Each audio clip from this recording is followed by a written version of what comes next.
नमस्कार साथीहरू, स्वागत छ तपाईहरुलाई। आज हामी कुरा गर्न गइरहेको छौं नेपालको धितोपत्र बोर्डको पाइपलाइनमा रहेका 3 वटा ठूला कम्पनीहरुको आईपीओ कहिले खुल्छ, कति किता खुल्छ र कति किता शेयर भर्ने भन्ने विषयमा यो भिडियोमा हामी कुरा गर्ने छौं।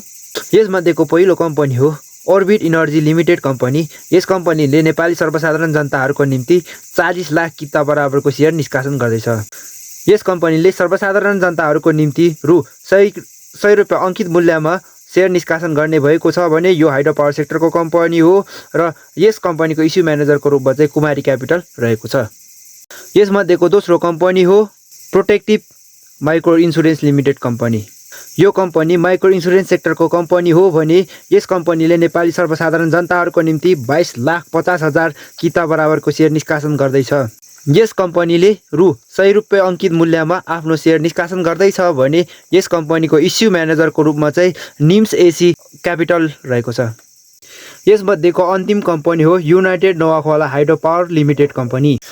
यो कम्पनी हाइड्रो पावर सेक्टरको कम्पनी हो भने यस कम्पनीले नेपाली सर्वसाधारण जनताहरुको निम्ति 1,23,00,000 किता बराबरको शेयर निष्कासन गर्दैछ। यस कम्पनीले रु 100 रुपैयाँ अंकित मूल्यमा आईपीओ निष्कासन गर्दैछ भने यस कम्पनीको इस्यु म्यानेजरको रूपमा चाहिँ सिटिजन क्यापिटल रहेको छ।